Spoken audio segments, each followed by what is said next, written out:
Hello, dear audience. We're starting the Promaja podcast. Our guest for tonight is Mr. Stefano Gnocchi, advisor on political affairs and communities, and Mrs. Marta Gazideda, governance and peace-building portfolio manager. Hello. Hi. It's nice to have you two here. Thank you. Hello. Okay, we will say some words for that podcast. The focus of the podcast will be on cultural heritage in Kosovo. The guests are experts in cultural heritage, preservation and represervation, and internal organization involved in this work. We will start with some questions that you are expert for those. Okay. How was the European Union contribute to cultural heritage preservation in Kosovo? This is for Mr. Stefano Gnocchi. Okay, thank you for the question. I think it's a very important one because we have supported cultural heritage in all its various forms in Kosovo. Okay. Kosovo has a very rich cultural heritage, and it's very diverse in all its forms, whether it's the tangible or intangible heritage, whether we're talking about sites, secular, religious sites, whether we speak about intangible cultural heritage activities conducted with youth, with other individuals, other stakeholders. We have carried out projects. The way we work is through implementing partners in this, like UNDP and with the government and with other partners. And this, yeah, I'll stop here. Okay, I give a short description for you too, like your titles, but I would like to know more about your contribution in this field. Yeah, I'm heading a section responsible for non-majority communities in Kosovo and religious cultural heritage, and my contribution has been more on the policy side, and in cooperating with authorities and with Kosovo authorities, with religious representatives, with civil society, in the field of religious and cultural heritage, and also community rights and protection. The work, though, that we do in the field of cultural heritage preservation and conservation, and that we do via implementing partners like UNDP and other organizations, who then contract companies and other partners to conduct the works. I mean, this is how we function. Okay, thank you for your answer. I would like to know more about Mrs. Marta. Thank you. Well, first of all, I appreciate that you called us experts. Thank you. I don't think we consider ourselves experts, but we are very well versed in the needs of using cultural heritage, in identifying it, its promotion, its preservation, rehabilitation, but more importantly, in using cultural heritage as means of interethnic dialogue, perhaps even social cohesion, but also for socioeconomic development, particularly of women and youth. So just sort of to follow on what Stefano said, I head the governance and peace-building portfolio in UNDP in Kosovo, and I'm also the deputy program coordinator for UNDP in Kosovo. So it's an important role. I'm very pleased to have it because it has brought me in contact with cultural heritage, and my role is to actually develop projects to speak with EU as a partner, to see where the interests lie, to look at what the EPA programming has in the action document, to also speak with the Ministry of Culture, Youth and Sports, for example, to speak with municipalities, regional centers for cultural heritage.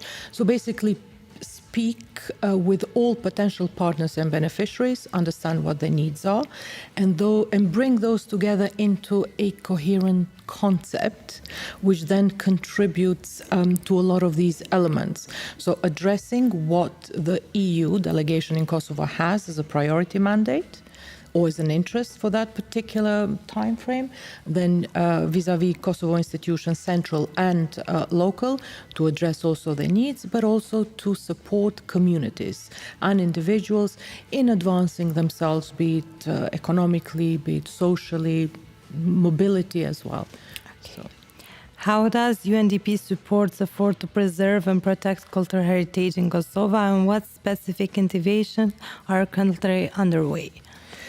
This is a long-standing activity that we have in UNDP Kosovo. We started in 2015, so this is the 8th year, and we are working on preservation of cultural heritage, the intangibles, the sites, the buildings. As Stefano said, it could be religious, it could be vernacular, it could be also intangible cultural heritage. But we also have another dimension to the work that we do. We also work with communities on, as I said, what we call social cohesion, to bring people of different communities together, to understand what is practically shared cultural heritage in Kosovo, but also to preserve it, to inform people about each other's concepts on cultural heritage, on their religious sites, of the importance that they play in their everyday life, but also to use, as I said, to bring people together. Unfortunately, Kosovo still is a divided community. We're hoping that will gradually be overcome, but it requires a lot of support. It requires a different approach from both national and international organizations, quite frankly, because we do need to address the issues that people have. And once we are able to do that, we actually can see these results that we call them tangible results, or we call them sustainable results. So these are sort of some of the elements that we work on. Currently, let me think. I think overall, in the 3 phases of the project, this is the 3rd phase of the social cohesion project. We had 20 sites, but overall it's about 50 or 55 sites that we worked on. So it is a good number, but Kosovo has a lot more that needs to be done. So vis-a-vis what is and what needs to be done, there is a little bit more work needed. But as part of the very specific interventions that we have, because you have to understand, these projects have a specific fund budget. They have a very specific time frame to be implemented. We can't just drag things, or we can't just top up the budget just because we saw another brilliant idea. And for example, I was just looking at this space, the museum, and I was thinking, I would love to work here, rehabilitate the museum. So basically, it's a lot of sites. But one thing that, especially for, actually, I'm going to say, for me personally, I find it even more important to work on the intangible cultural heritage. The buildings are there. The buildings have withstood centuries, okay? But it's the intangible part which is most at danger of being lost. And that is what we're trying to push for a little bit more. We want to involve young people in skills development on intangible cultural heritage. I don't know, it could be knitting. It could be very specific type of design that women do, working with the loom, which actually cuts across all communities. And that then offers us an entry point to bring women of different communities to upskill in using the loom. Is that profitable? Well, that's not always about that. It's about having skills, of being more able to engage in socioeconomic activities, quite frankly. I mean, just a very quick example. We worked with women of the Prizren and Dragaš region, and we worked on the llamas. So now we have, I think it's about 10, 15 women who now know how to work on the llamas. Some of them immediately employed. Some of them will take a little bit of time, but that is sort of how we contribute. So, sorry, it's a bit of a long answer, but we do a lot, that's why. And we actually love this work. We love this work, that's why we can't stop talking. Okay, Mr. Stefano, can you describe some of the most significant EU-funded cultural heritage projects in Kosovo? Well, what I'll do perhaps is, with this question, to complement some points, important points that Marta was mentioning, because we have had a lot of important projects, and I don't want to mention them all simply because for me, they have all been important, and I can describe more what they are. I mean, some of them have already been described when it comes to restoration, refurbishing a building object, again, vernacular or religious, or whether this would mean other types of restoration works, or the whole range of intangible. But what I wanted to say is, what I wanted to point out is that the works between tangible and intangible, or tangible,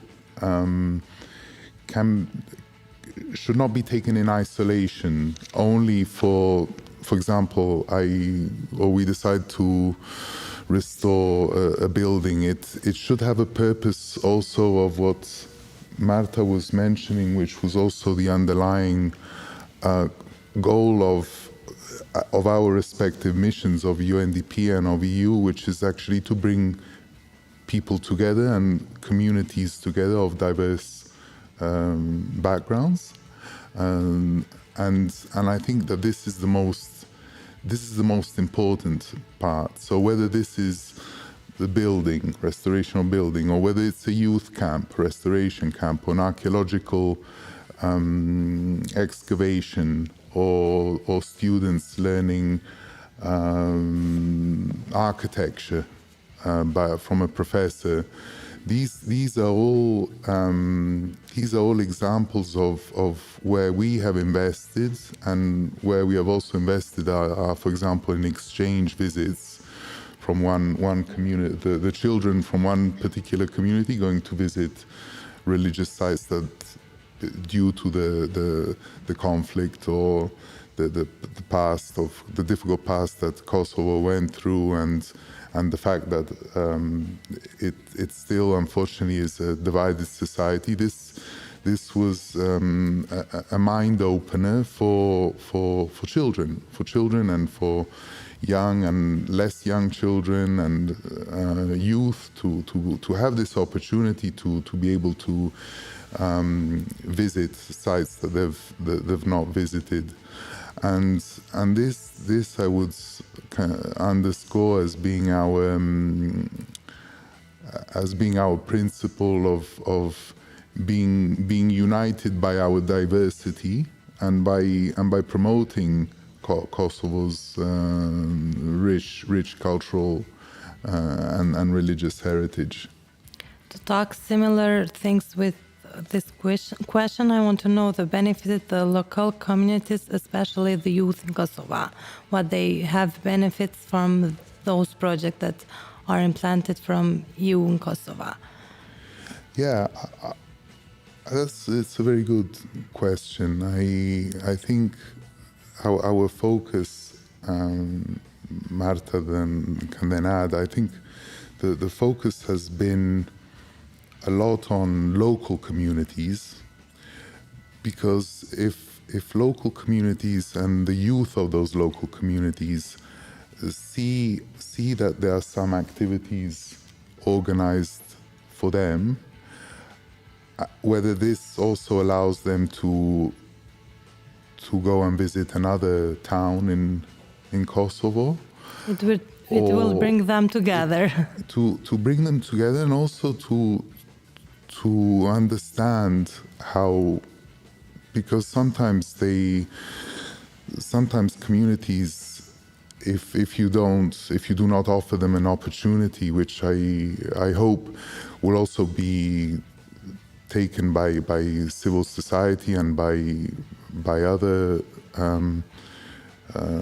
interested partners, to offer this possibility of being able to do something else and to see something else.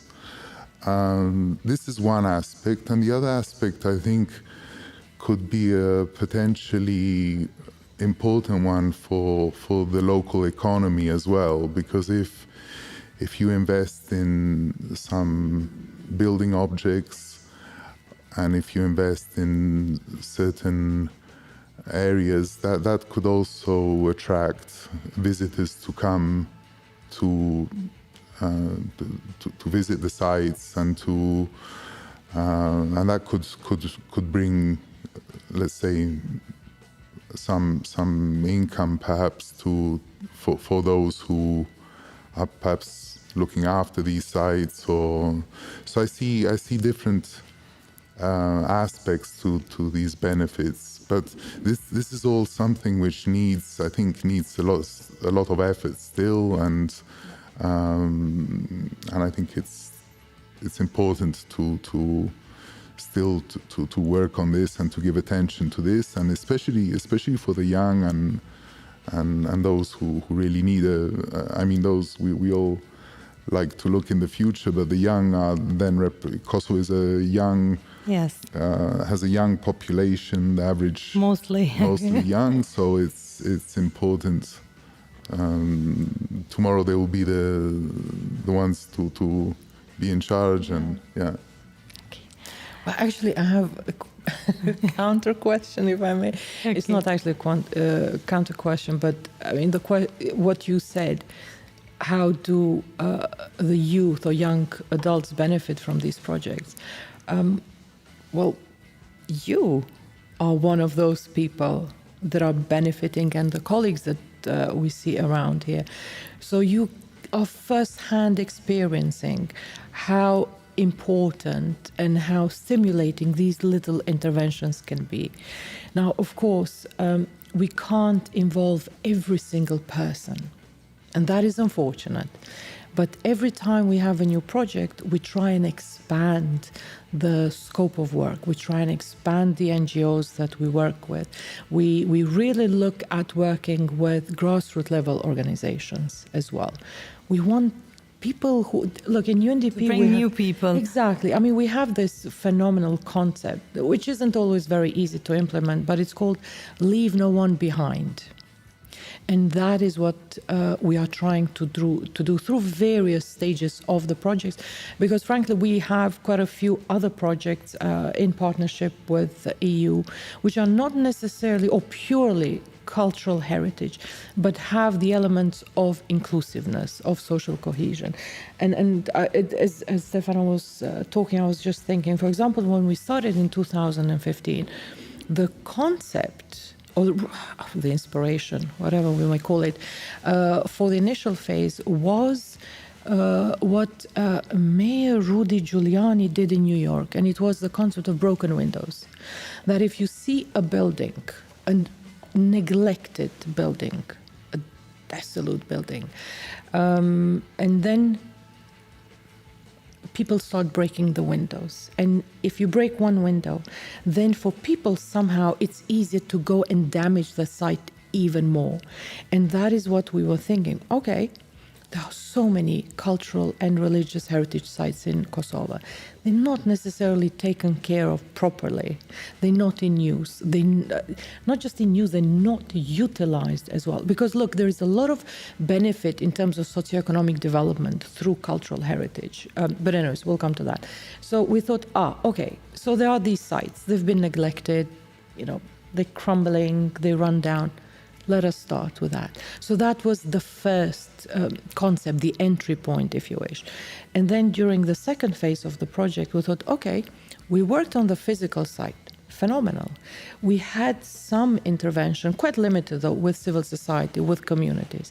And then we thought, as Stefano said, but okay, we have these sites, so what now? People need to use it. People need to appreciate them for what they are. And then we introduced the concept of working with communities, with civil society, more and more. And now we see, for example, in the third phase, where the whole element of working with people from different communities has really taken off. For example, in the second phase, we hardly had any Roma, Ashkali, or Egyptian communities participating in our project, or any Bosniaks, or any Gorani. But in the third phase, we actually involved more and more of them, and we had these really phenomenal little events, and we have this little book of fairy tales, of Roma fairy tales, that was published by this phenomenal girl, Urma, and then it was distributed throughout all the schools in Prizren, and I think we're actually going to do it wider as well. So this is why cultural heritage is important, and how it can be used. And I'm sure, I mean, there are other ways of using it even more, but this is sort of how we approach the work. I would like to know more about the role of cultural heritage in promoting social cohesion and sustainable development, and how does UNDP integrate cultural heritage into its development programs? Yeah. For us, but also for the EU, when we started this partnership, we used cultural heritage as an entry point. Realistically, it's not about cultural heritage per se, but cultural heritage is that vehicle, the backbone, which we thought would be very good to try and bring people together. And when it comes to, look, social cohesion, frankly, it's a big word. It's a major undertaking. It takes years. It takes a lot of effort. Takes a lot of different approaches. You know, it's one of those things that you have to try, and you have to test, and you have to adapt. But what we can confidently say is that through our projects, we actually supported, or we contributed to interethnic dialogue. Because there is another dimension to social cohesion which is not always mentioned, and unfortunately, perhaps, in Kosovo's context, is always seen as Albanians and Serbs. But social cohesion includes everybody.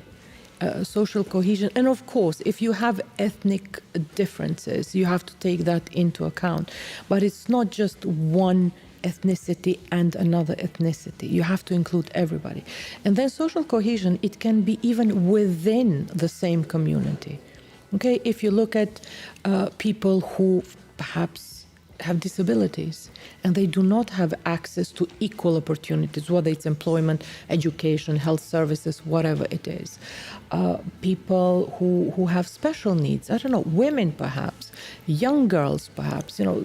So social cohesion is a very complex concept. But just going back to your question, we also think through this work that we're doing is we are bringing youngsters, young people, young adults, together with institutions, especially at the municipal level, for them to understand how an institution functions, because we think that's also very important.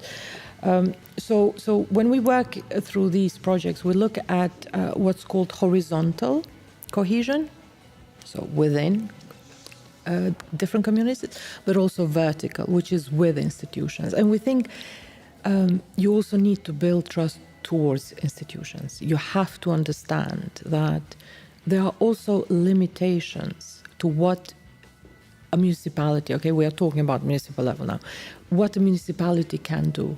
Okay, there is a finite number of people in a municipality. There is a finite budget which has to cover a lot of needs which the citizens of the municipality may have. So we had these, there are community volunteers through the United Nations volunteer system that we have. So we engaged, I believe it was 9 community volunteers for 6 months each in different municipalities that we are already working on.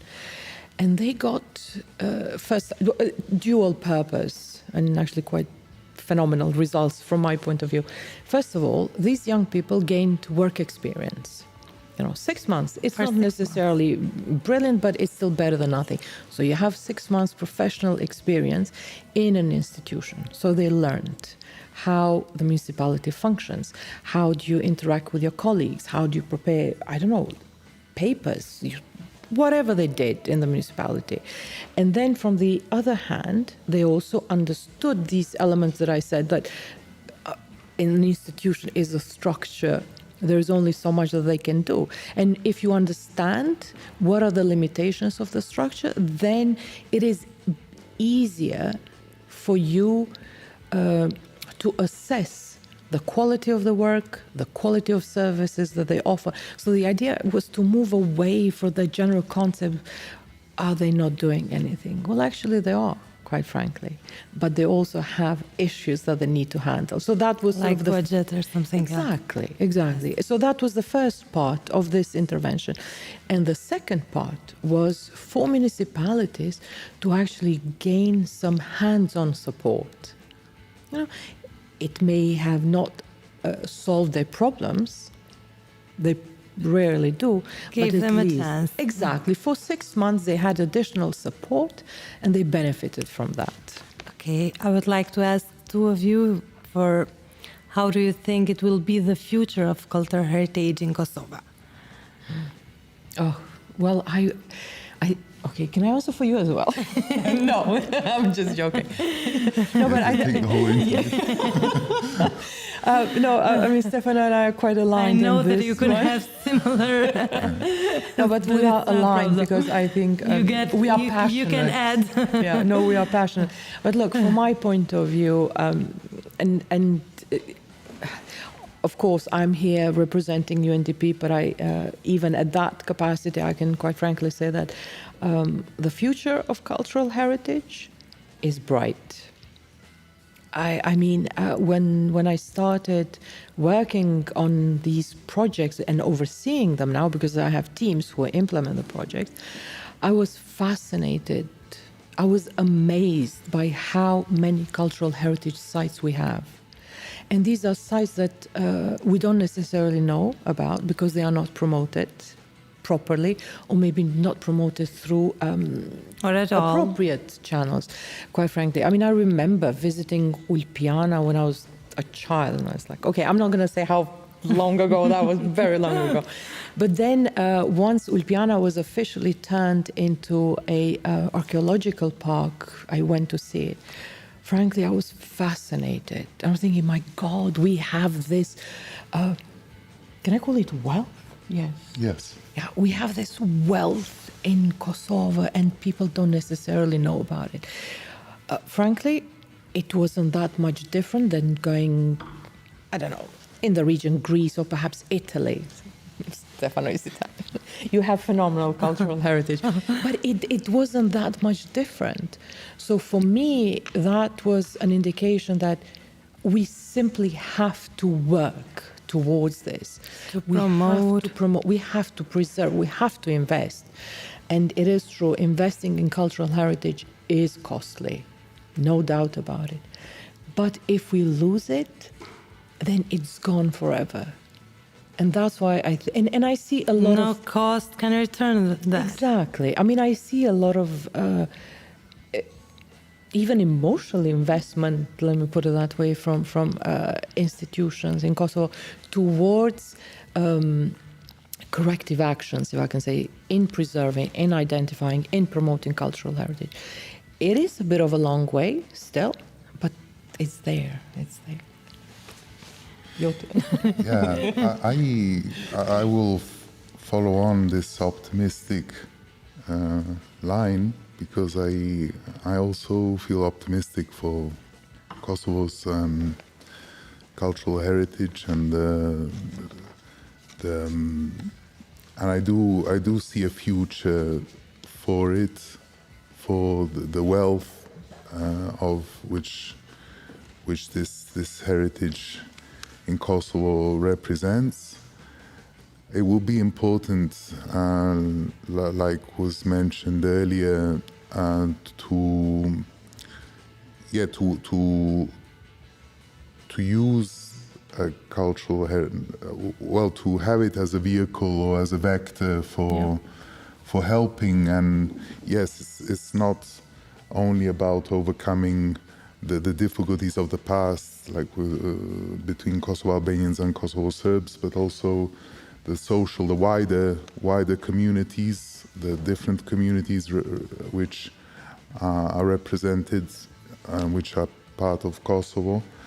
And I see also when it comes to promotion,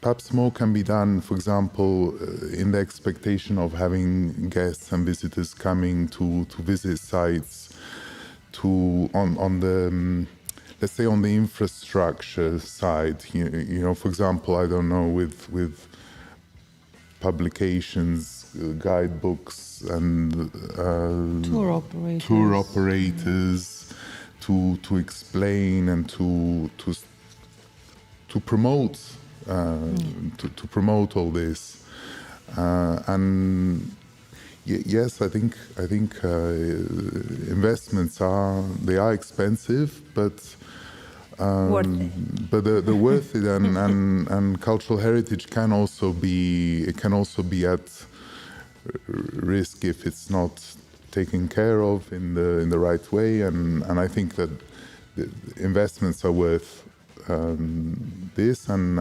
investments and for the sake of restoration and for the sake of promotion. What role do you think that you would play in this bright future that you think it's going to be in cultural heritage?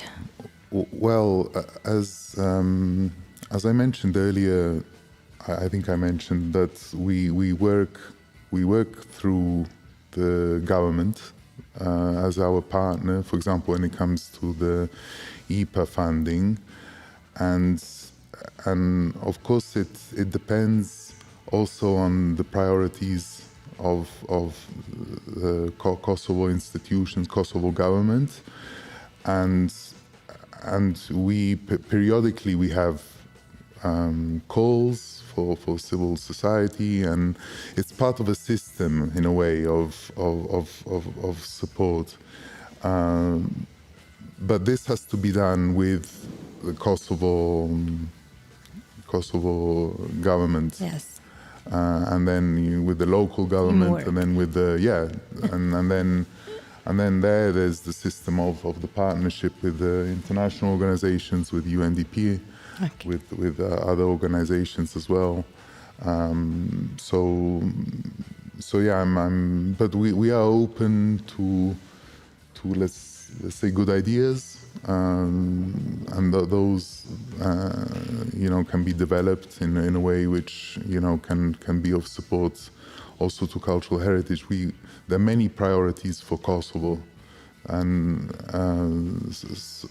cultural heritage is a part, but of course there are many different priorities and challenges, and I think Talking about teamwork, I would like to know how UNDP works with other international organizations and agencies. Look, it's a given that not just us at UNDP, but all other international organizations working in Kosovo with a presence, physical presence in Kosovo, cooperate together, because and again, unfortunately, we do come to the funding, because funding is finite, and you don't want to duplicate something that was already done by another partner. What we want to do, all of us, is build and expand on the already achieved results. And in order for that to happen, we do need to be in regular contact, to cooperate, to coordinate activities, because we see that as the only way to get to these sustainable development results.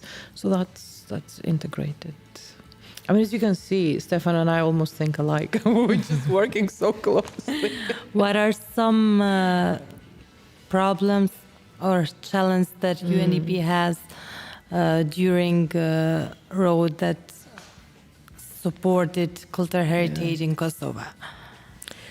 The most important challenge is understanding and appreciating how cultural heritage, and again, it's tangible and intangible, because in the you have cultural natural heritage, the parks, the rivers, the whatnots.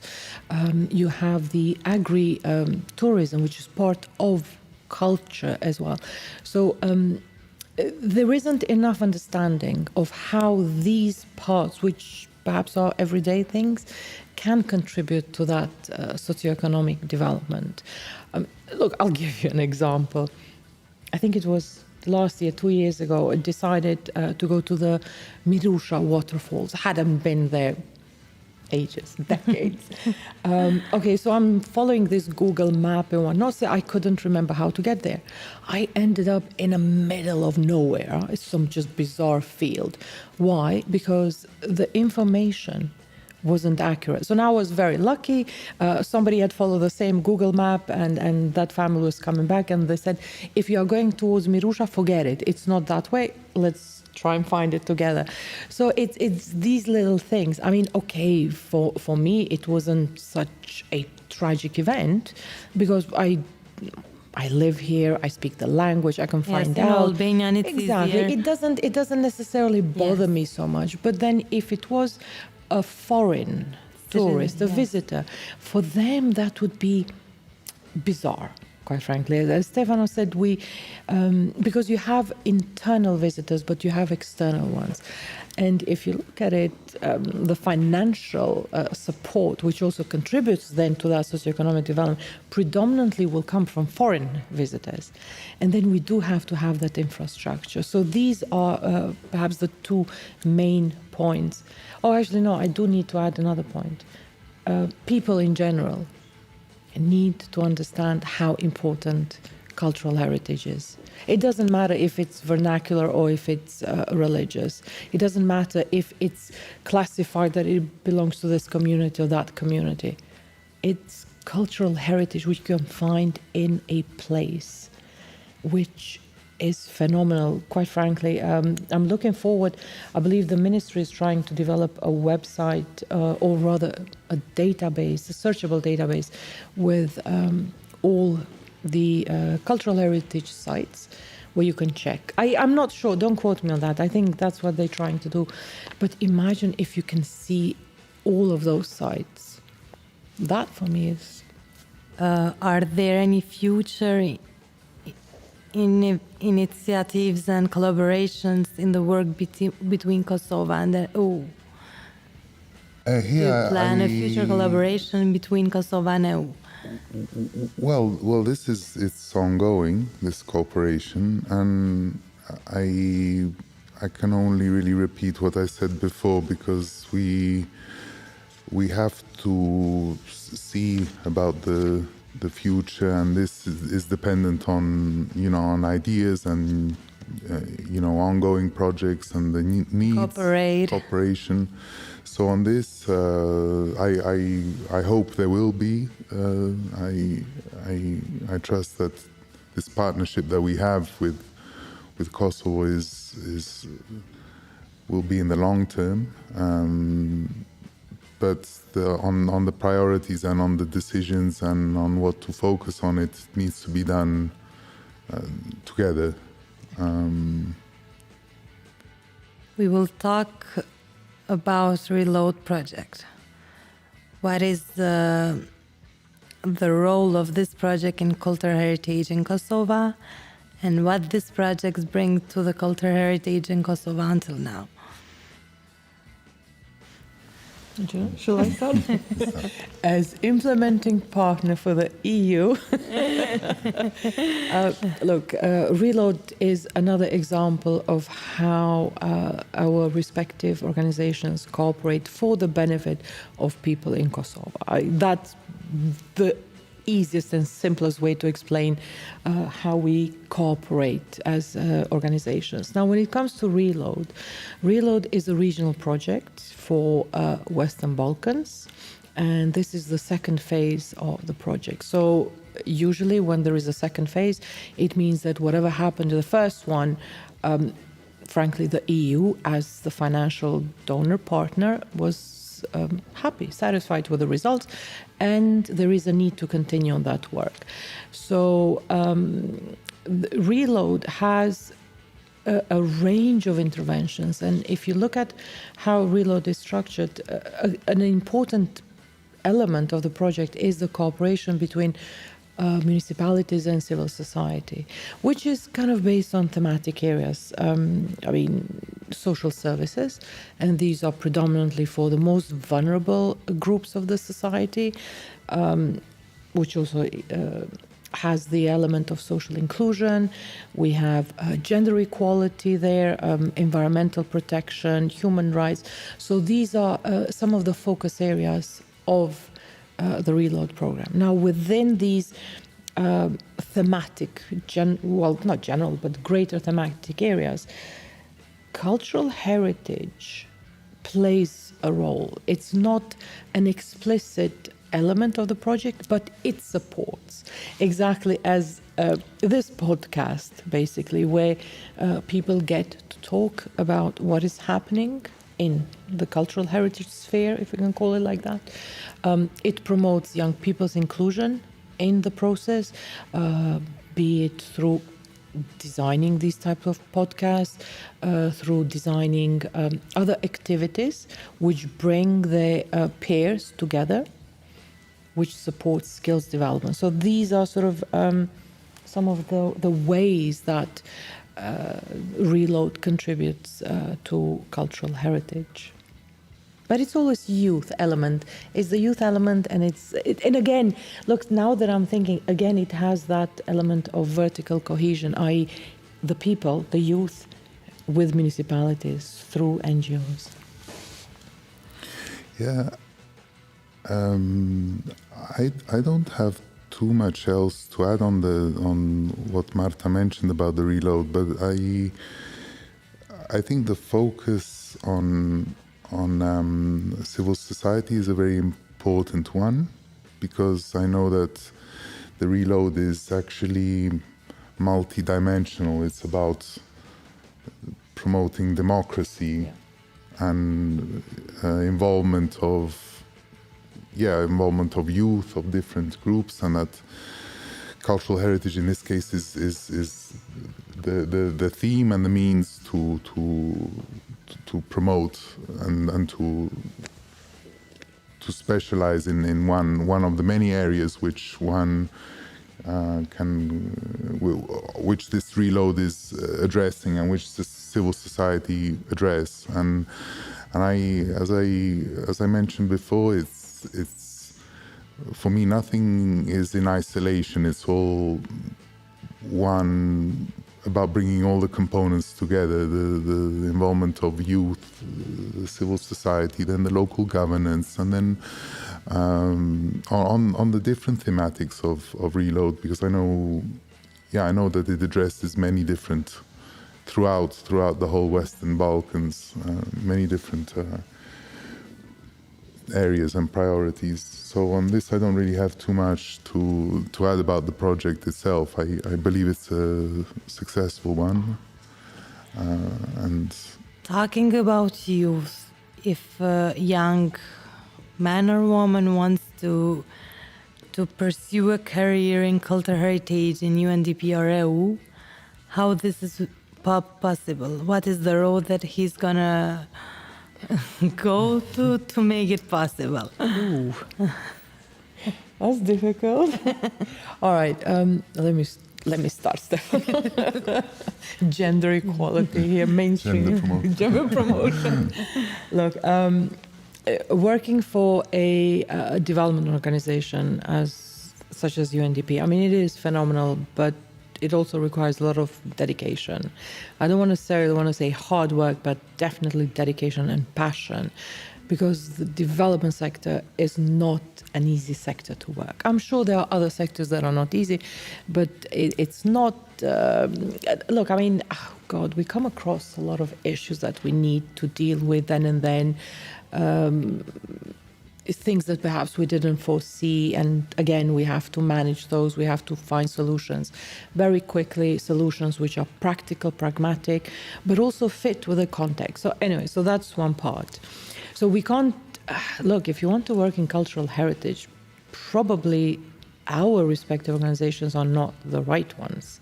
You'd probably have to go to, I don't know, the Institute of Management of Cultural Heritage, or perhaps work with the Regional Center for Cultural Heritage, because they are specialized in this sector. But then for somebody who wants to get involved in the sector, of course, university, you really have to go. There is, I believe, oh my God. Okay, I'm showing my age again, because I can't remember now if University of Pristina has the archaeology branch. I'm pretty sure that actually Do there we is. have opportunity for them to pursue career for this field? Yes, but it wouldn't be directly through UNDP or perhaps EU. I mean, we have, of course, we have positions that We have they are programs. advertised. We have programs. We have internships that are occasionally available. But it wouldn't, honestly, it wouldn't be the direct route if somebody wants to work explicitly on cultural heritage. Because look, even when we work on rehabilitation, renovation of a site, we still need to find those experts. Okay, technically we are the managers. We are leaders. We make sure that things happen on time, as per the budget, as per the work plan. But for example, if you take me out to the field, I wouldn't necessarily be able to tell you if a finding is Paleolithic or Neolithic or whatnot. So with us, I'm sure it's more easier to get some practical work experience, but not specialized in cultural heritage. So as I said, there are other routes to get into the sector, but university is the first one, quite frankly. I completely agree. I think the academia, let's say the research, I mean, this is how I see an involvement in terms of from the student, from the time you're a student to specialize in certain areas. I see this as really the path for entering. With the EU, I mean the kinds of positions within the EU are, yes, the more from the project side, programmatic and managing perhaps projects, but it's not managing the substance. It's more the project cycle, let's say, or in connection to the policies which are there in place for which are Europe-wide and so on, and so yeah. I mean that would be the start, and then I believe it's a sector maybe which needs to expand, and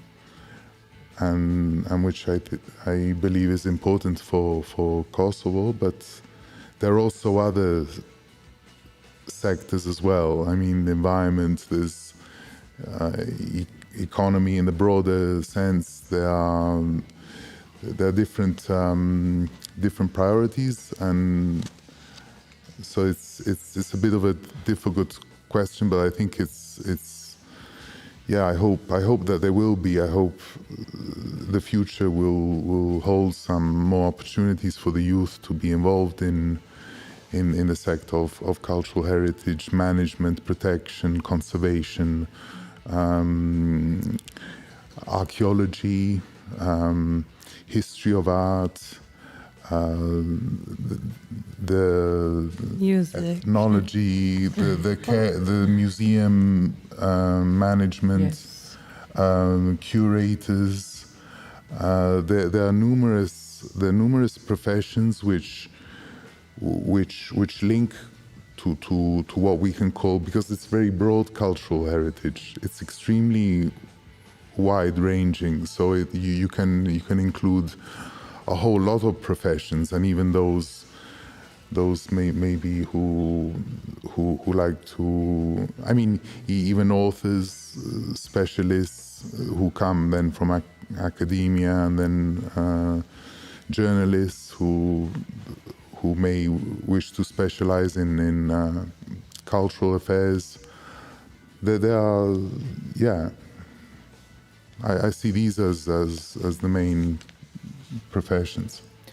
I mean, architects. There are occasional calls when there are these digs, researches on archaeological sites.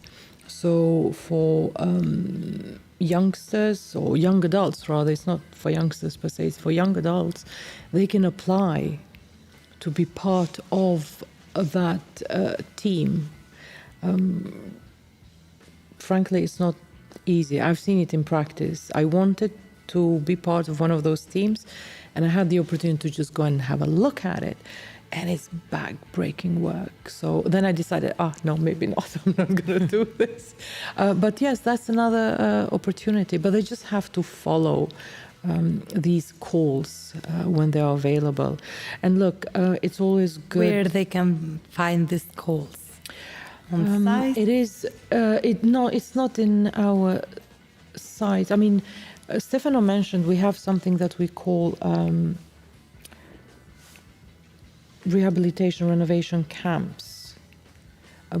Adaptive reuse. That's sort of the proper title of it, which we do in partnership with Cultural Heritage Without Borders. So. Cultural Heritage Without Borders is an international NGO, but they have an office, a very specific CHW for Kosovo, and they have it in sort of the Western Balkans as well. So it's their site that they need to check and to see when these calls are. I think they're only once or twice a year, maybe even just once a year. It's they are very competitive. It's not very easy to join. But that would be one way to gain that first-hand experience and to decide, whether that is something for them to pursue or not. But our camps, those are more practical. They are shorter, where we do bring students from the field of archaeology, architecture, civil engineering, whatnot, to understand how you treat a cultural heritage site, because it is different. You can't just go and repair something. You have to understand the material that was used. You need to understand the technique that was used, because if something was built, 400 or 500 years ago, they didn't necessarily use cement or the same type of cement that it's used nowadays in modern times. So there are these little sort of, well, not little, but these are techniques of traditional building that they go and learn about. And then that orients them whether they really want to go towards cultural heritage preservation or whether they want to continue towards sort of their regular employment. And actually I was thinking, for example, of an architect. You still really need to understand what an architect has to do. But if you are going to be an architect for cultural heritage, then you have to have additional skills, additional experience, which makes you suitable for that position. If one citizen for the moment is asking to give a small contributing cultural heritage in Kosovo, what was your advice to that citizen? I think, frankly, it depends on what it is. Because if it is a physical site, a vernacular site, then I would say the first point of contact would be either the municipality, but most likely the regional center for cultural heritage, because the value, the heritage value of that site needs to be established by the regional center, and then you have the Institute for Monuments and the Archaeological Institute, and then the ministry. If it is what's called intangible, and actually I'm looking at these traditional clothes behind you, then that is a slightly different process. But honestly, I don't know. I never thought about it. I like to keep things for myself, so I'm not sure how do you go about donating something like that. But my honest advice would be is just appreciate and cherish what you have. Things are not made the way they used to be. We don't dress the way we used to dress, and that is fine. But what we had has to be preserved, has to be cherished. Don't throw it away. Keep it. I mean, we have the Ethnological Museum in Pristina. Go speak with them. If you have a headdress or a scarf or something that you think is valuable, go speak with somebody there, and they will tell you whether it's fit for an exhibition or is just a nice memento. Mr. Stefano? I believe it depends, really. There are some artists, musicians, maybe can have, people could help them to perhaps give or find the right context to contribute their, let's say, artistic crafts or painting or music. That's also, we didn't speak about that as really about intangible culture. It's so many things. I think an important aspect is also the having respect and this applies to all over Europe, having respect for the natural heritage, because often cultural heritage and natural heritage go together, and I think it's also, that's an important aspect. So the environment and natural heritage and cultural heritage,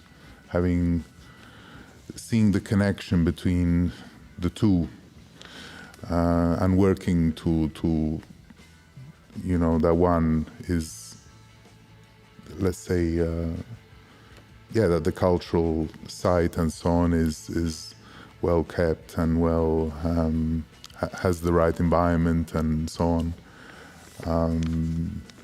That I believe is also could be a contribution from all those who I'm also would like to visit and appreciate it more. And but I can't think of anything really specific in this sense. But I think Marta was right. I mean, maybe there are many important objects which can be also valued and exhibited, and so other people can have a chance to see. Okay. Because actually, as you were speaking, you reminded me when you said about music. For example, during the second phase of the project, we supported the revival of the ocarina. And unfortunately, now I can't remember what was the name of the old gentleman. He was a specialist on it. But unfortunately, he died. And whatever he did wasn't necessarily preserved. We did promote it together with him. And we had a series of workshops for people to learn how to make them. but it's difficult craft. So I don't think if anyone actually managed to do that. So, for example, one thing would be from the institutions, quite frankly, because we as organizations, we can't do anything with those artifacts, but to go and find the inheritors, to take some of the older samples, put them in the museum, perhaps have a bit of a workshop, something like that. So, yeah. It was such a pleasure to host this podcast with you two. I will say some word about podcasts. This podcast is supported by Reload Western Balkan, founded by European Union in Kosovo, implemented by United Nations Development Program. I was very, very happy to have you two in this podcast. Hope we will meet again in our next podcast, and we will talk more about cultural heritage in Kosovo. Thank you. Thank you. Thank you very much for inviting us. Yeah, it was a pleasure. I listen, okay, you're not going to ask any more questions. I think we have plenty more to say about it. No, I think it's the first time, yes. It's our first meeting. Yes, for the first meeting. A lot of meetings further, so. Yeah. No. But look, I mean, I think it's a phenomenal initiative that you have taken to talk about something which is very important. And honestly, I'm very, actually I can say I'm honored to have been invited to talk about something that I absolutely love. You know, perhaps in a different life, I would have been fully involved in cultural heritage as, I don't know, maybe an archaeologist. That's what I could do. But this is what I'm doing right now, and this is how I'm contributing. But I think it's really good that this is the theme of this podcast. So congratulations. Thanks.